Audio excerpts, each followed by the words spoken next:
I'm Tiger Height, and I'm here to make AEW Dynamite and Pro Wrestling Majestic again.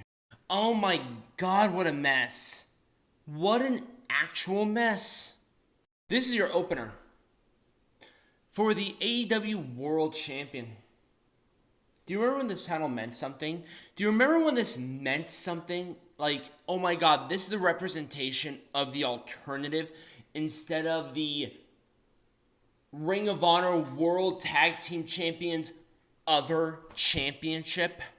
Do you remember that? I do. I remember when this title meant something. I remember when this was that alternative's crown jewel.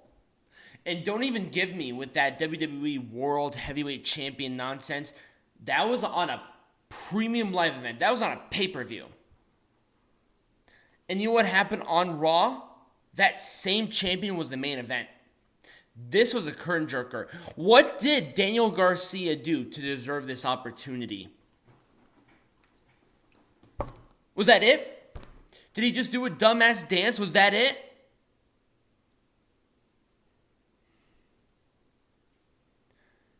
The action was fine, but it should have been better. I cannot believe this existed. You know what this gets?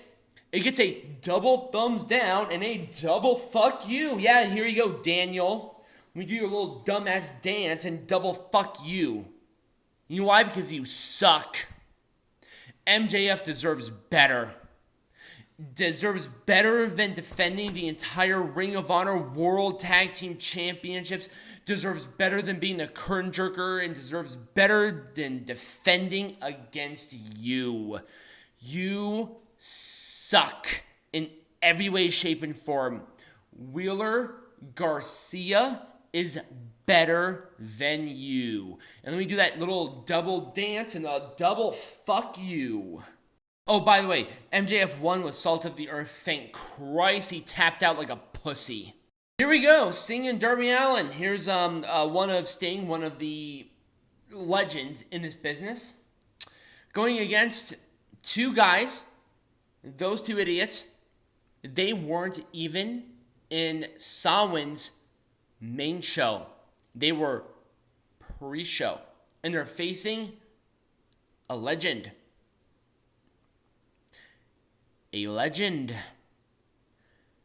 Can we get what we're seeing here?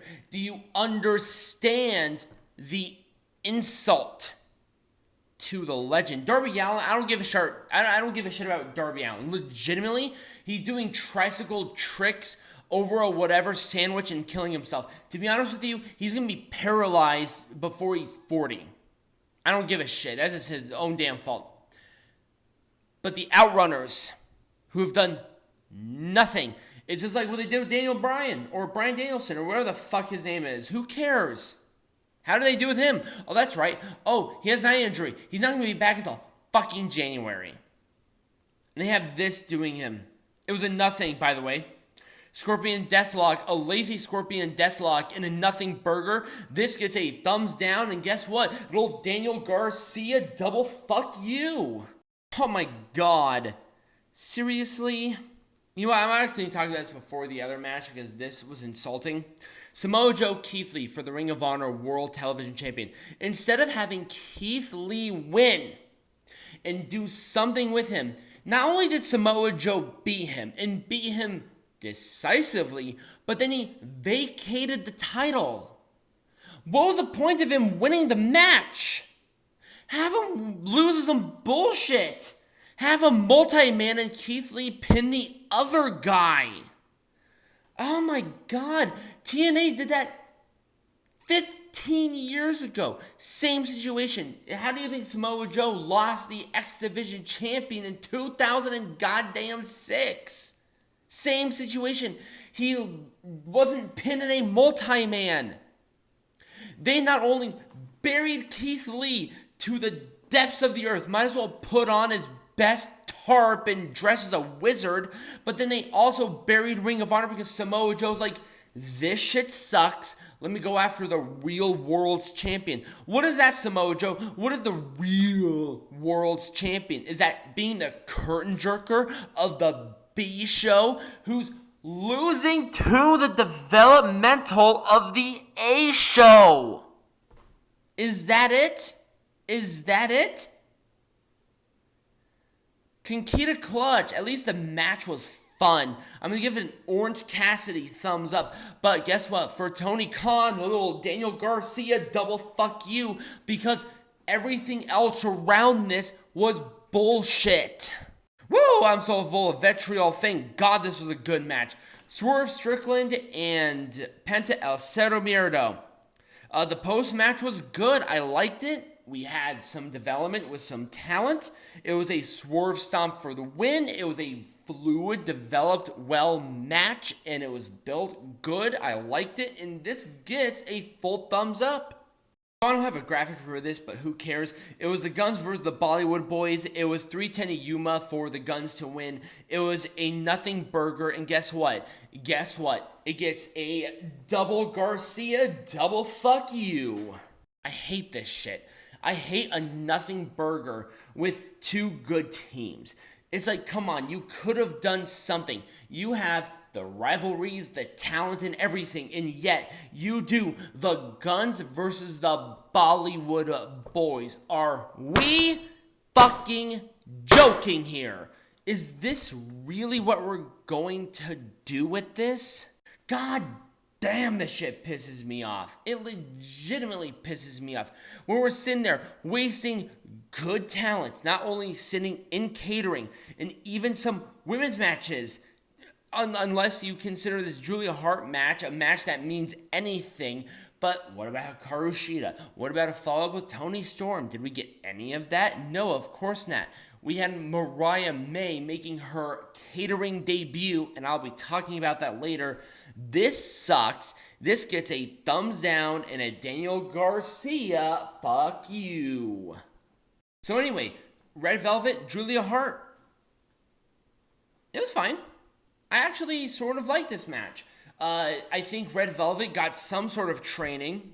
Maybe the development after her injuries after 9 months really got her going. Julia Hart right after her honeymoon. Congratulations to her and Lee Johnson, by the way, for the marriage and honeymoon. I hope you two enjoyed your time together.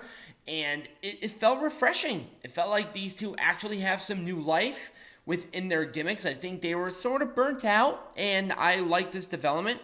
There was a post-match until Sky Blue came out. Oh, by the way, it was a moonsault. Not the best moonsault that Julia did, but you know, take the good with the bad. I like more of it than I didn't. Sky Blue came out. Then we had Chris Statlander and Willow Nightingale run off Julia and some friends, I think. I'm not sure. Like I said, the more of the thing that I should have paid attention to was the match, and I did, and I liked it. Orange Cassidy, thumbs up. Okay, so I might make a separate video on this, but Jesus Christ, can we get rid of the Jay Briscoe shit? God damn. Jay White versus Mark Briscoe, and if Mark Briscoe won this match, he would be added to the main event for Full Gear. Why did that happen? Fuck if I know. I don't watch anything other than Dynamite because nothing else outside of that matters. I like this match, though. It was a fun main event. It was Blade Runner for the win, well-paced, nicely timed. I liked it overall. I'm going to give it a full thumbs up. I thought it was actually a good development match, and I thought this was appropriate for what it was.